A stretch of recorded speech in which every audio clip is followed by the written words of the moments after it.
1996. Cyrix con su 6X86 ofrece una fiera competición contra los Pentium de Intel, dejando atrás incluso a AMD con sus AM5X86. Sin embargo, en ese mismo año, nació el juego que marcaría el inicio de la época dorada del PC Gaming, Quake. Por una diferencia de diseño, esto supuso a Cyrix caer por detrás de Intel, y nunca más levantar cabeza hasta que AMD les superó y desaparecieron lentamente. ¿Qué sucedió? Bienvenidos a Historias del Hardware, donde cubriremos piezas de hardware y empresas que han sido relevantes para hacer que el PC sea lo que es a día de hoy. Hoy cubriremos la historia de Cyrix, una empresa que dejó mella en el PC en los 90 gracias a sus precios agresivos y cómo de la misma manera que triunfaron, fueron derribados. Comenzamos la historia en 1987, donde Tom Bryman y Jerry Rogers, antiguos trabajadores de Texas Instruments, tenían una serie de ideas de negocios, en especial sobre los microprocesadores informáticos. Ambos habían trabajado juntos y ya eran veteranos diseñando y trabajando en Texas Instruments, otras startups, y Tom, en concreto, había sido clave para que la empresa fabricara chips para Commodore y Atari. Sin embargo, habían descubierto un mundo, un nicho en el que todavía no existía competición, los coprocesadores matemáticos, donde solo producía Intel. Curiosamente, también en ese mismo año conocieron a Sevin and Rosen, una empresa de inversores que ya habían ayudado a que empresas como Compaq crecieran y en la que Tom y Jerry pusieron sobre la mesa su idea. Para no estar ligado a Texas Instruments, ambos decidieron empezar otra startup, donde Sevin and Rosen puso un capital inicial de $4 millones y así, en 1988, nació la empresa Cyrix e inmediatamente se pusieron a trabajar. Jerry Rogers se dedicó a buscar y a contratar ingenieros de manera agresiva en el aspecto que los buscaba y contrataba muy rápidamente, y bajo un equipo eficiente de unas 30 personas junto a Texas Instruments y a SGS Thomson para la fabricación, hicieron ingeniería inversa del socket PLCC y lanzaron así su primera serie de coprocesadores, los Fastmax. En 1989 lanzaron los dos primeros coprocesadores, el Fastmax 83 de 87 para la serie de X de los 386 y el Fastmax 83S87 para la SX de los 386. Ambos coprocesadores eran un 50% más rápidos que la única solución que daba Intel, el Intel 8387, y el secreto residía en el tipo de lógica que utilizaron. Intel usa un microchip programable para las operaciones matemáticas y Cyrix utilizaba lógica cableada, que mediante exclusivamente puertas lógicas podían realizar las mismas operaciones. No era reprogramable, pero permitía hacer operaciones más rápidas debido a que podían empujar a mayores frecuencias las puertas lógicas. Fueron un éxito en ventas de computación y en 1991, para competir con el Intel 8287, sacaron el Fastmax 82S87 para reforzar su competencia. En 1992 decidieron hacer el salto directo a fabricar sus propios procesadores. Dado que en la época los equipos con procesadores 486 eran demasiado caros para optar por el primer socket elaborado por ellos, el Socket 1, a Cyrix se le ocurrió una idea. ¿Por qué no ofrecer una mejora a los usuarios que todavía no usaban procesadores 386? Y así lanzaron los procesadores 486 SLC y 486 DLC, compatibles con los 386 SX y DX respectivamente. Aunque fue una gran idea tanto para gente que quería seguir aprovechando sus equipos 386 como para los vendedores que querían revender los equipos y placas 386 que se estaban quedando obsoletos, no era oro todo lo que brillaba. Aunque añadieron características de los 486 como 1 KB de caché L1 y el set de instrucciones que estos tenían, los benchmarks mostraban que estaban por detrás de un 486, por lo que no era una verdadera actualización a un 486. Además, el modelo 486 SLC era muy confuso para los usuarios porque tenía una numeración similar a la línea SL de chips de Intel y a los procesadores SLC de IBM, que en ese momento no estaba asociada con Cyrix. Más adelante, en el mismo año, ante la negativa que se formó con esos 486, Cyrix sacó dos nuevos procesadores, el 486 SRX2 y el 486 DRX2, compatibles con la línea SX y DX respectivamente. Estos eran los chips SLC y DLC con un multiplicador doble de frecuencia de reloj y que introducía una nueva tecnología que permitía mantener la corriente en la caché L1 en placas más antiguas 386 que no tenía esa opción, donde la caché estaba en la propia placa base.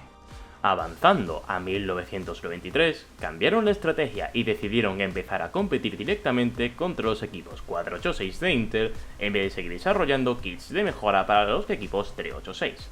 Hicieron ingeniería inversa del Socket 1 y lanzaron así otros dos nuevos procesadores, el CX486S y el CX486DX.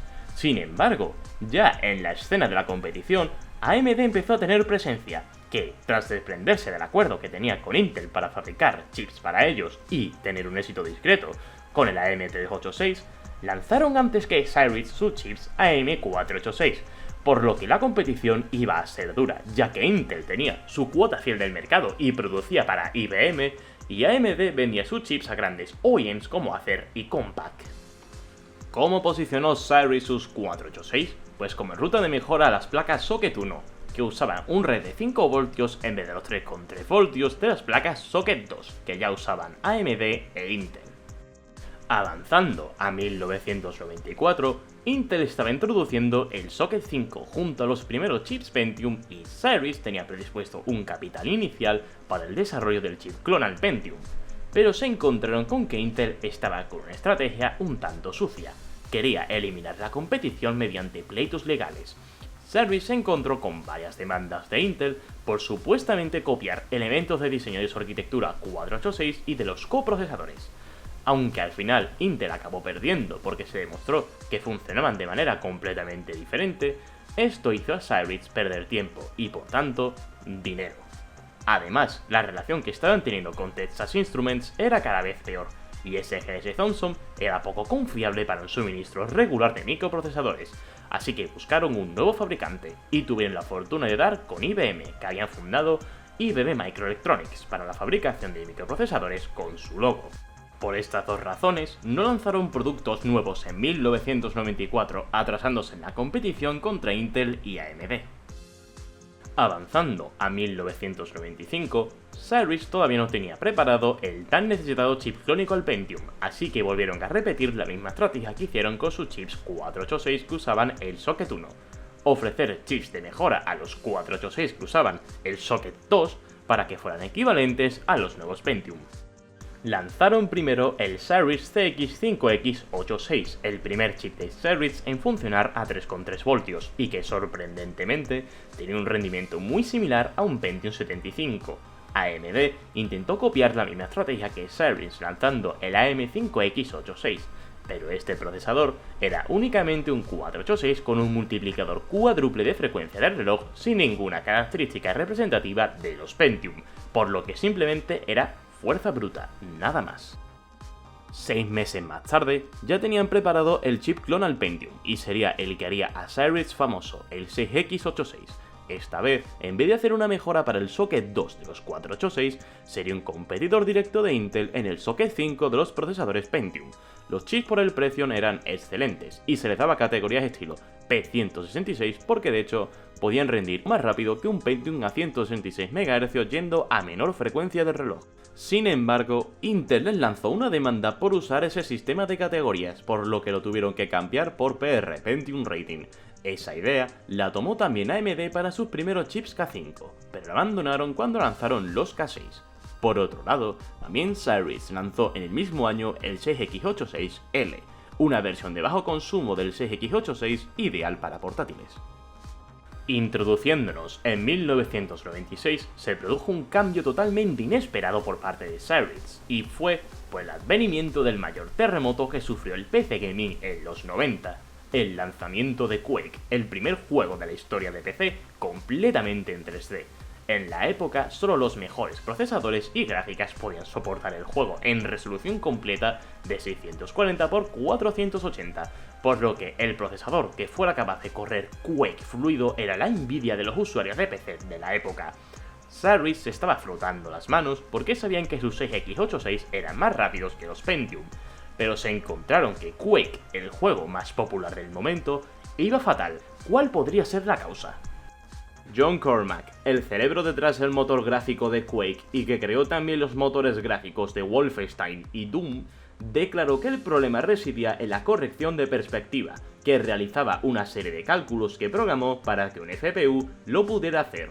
El FPU que usó Cyrix para sus 6x86 era el mismo que estuvo utilizando para sus 486, pero con multiplicadores de frecuencia, mientras que Intel lo rediseñó para los Pentium y demostró realizar los cálculos más rápido que lo que utilizaba Cyrix.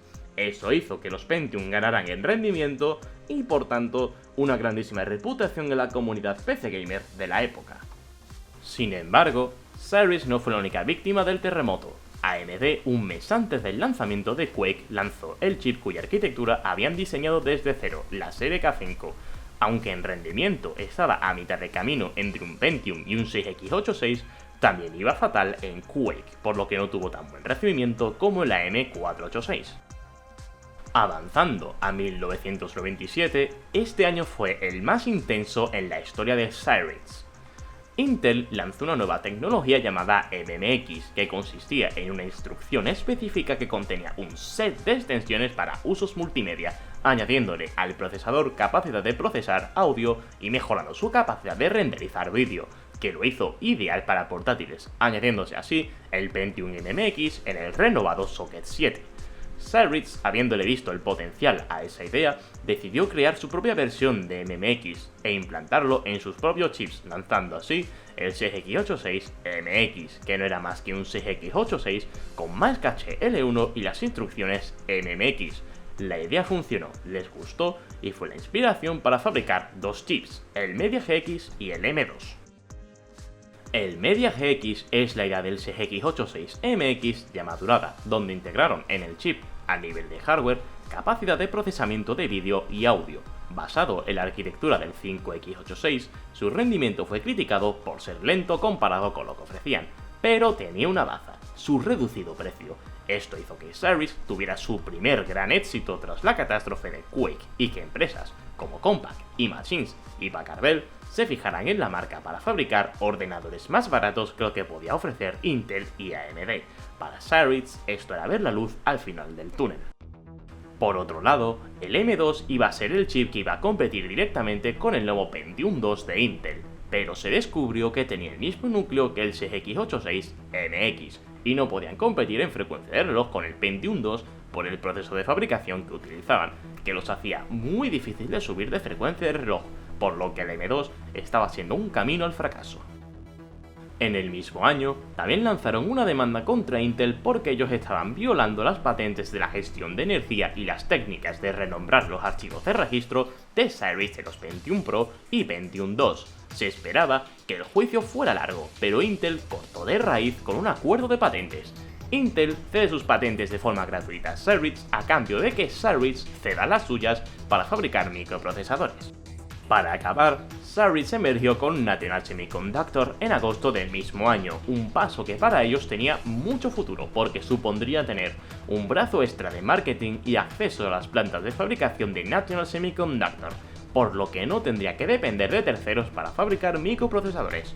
Cuando se formalizó la fusión de ambas empresas, Cyrix terminó con el acuerdo que tenía con IBM Microelectronics. En 1998, bajo el amparo de National Semiconductor, continuaron fabricando sus procesadores x86, Media GX y M2, a pesar de que la empresa tenía más interés en la línea Media GX. Además, con pleno acceso a las patentes de Intel, empezaron a desarrollar dos nuevas arquitecturas de forma paralela, donde fueron cambiando de planes constantemente. Por un lado, tenemos Cayenne, una evolución al 6x86MX y al M2 que contaba con FPUs duales, soporte para la tecnología de 3 nano de AMD y 256 KB de caché L2. Esto iba a desembocar en Joshua para la gama alta y Jedi como sucesor al Media GX, ambos en el mismo Socket 7. También decidieron que podrían entrar en el mercado del Pentium en el Socket 370 con Gobi por la parte de la gama baja, siendo el equivalente a Jedi. Por otro lado, Jalapeño, que iba a ser el siguiente gran salto, iba a soportar tanto MMX como 3D Now e integraría un motor de gráficos 3D nunca visto hasta la fecha. estas decisiones ambiciosas y todo este tiempo que se estaba invirtiendo en la investigación, lo que hacía era atrasar a Cyrix en la competición, donde AMD e Intel estaban amasando nuevos usuarios. Primero, los chips Media GX se quedaron obsoletos tras el lanzamiento de la línea Intel Celeron en el mismo año, que estaban basados en los Pentium II. Segundo, AMD había lanzado la serie K6-2, una mejora al K6 original que competía codo con el Pentium II, dejando atrás casi todos los chips M2. Y para acabar, el M2 no estaba siendo lo suficientemente competitivo porque era casi imposible subirlo de frecuencia. Para ponerlo en perspectiva, se llevaron más de un año para subir de Pentium Rating 200 Plus a Pentium Rating 233 Plus. Si no lanzaban nada este año o el que viene, se iban a quedar fuera de combate. Remontándonos a 1999, Cyrix seguía con las investigaciones mientras a duras penas estaban compitiendo contra Intel y AMD. Sin embargo, sucedieron una serie de movimientos que cambiaría totalmente el rumbo de la empresa. Intel a principios de año sacó el Pentium III, el sucesor definitivo al Pentium II, y que lapidó a todos los procesadores M2 de Cyrix, incluso a su chip más potente de Pentium Rating 433 Plus. Esto no eran buenas noticias para National Semiconductor.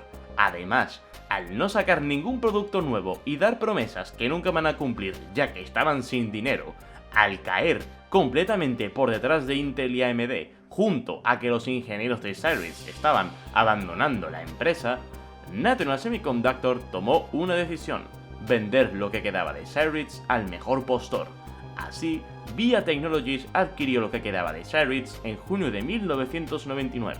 Para cuando VIA formalizó la compra de Cyrix, todos los ingenieros que compusieron el equipo original de la empresa se fueron, y el mercado para el M2 dejó de existir tras la salida del Pentium III, quedando únicamente el nombre de la empresa.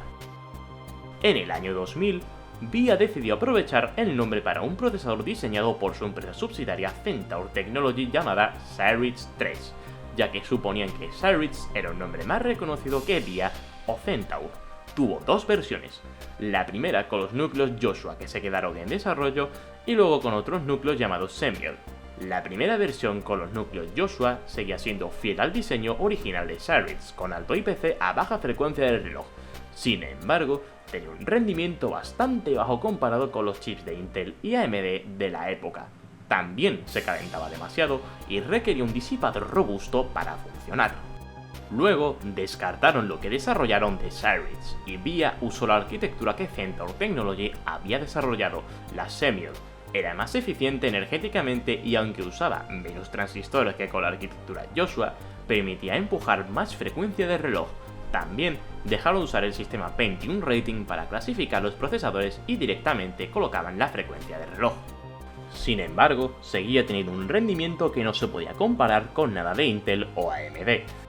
En el año 2001, hicieron una revisión llamada Samuel 2, que aumentaba la frecuencia del reloj al bajar la litografía del chip, pero VIA se dio cuenta de que el mercado de los Cyrix 3 no iba a ser ya para ordenadores de sobremesa, sino para sistemas embebidos, ya que reconocieron que nunca alcanzarían a Intel o AMD, ofreciendo ellos los Celeron y los Duron respectivamente. Entonces, VIA, en vez de lanzar otros Cyrix 3, cogieron lo que habían avanzado con Samuel 2 y lanzaron el VIA C3, donde desaparecería completamente el nombre de Cyrix y esta sería la última vez que veríamos Cyrix en un microprocesador.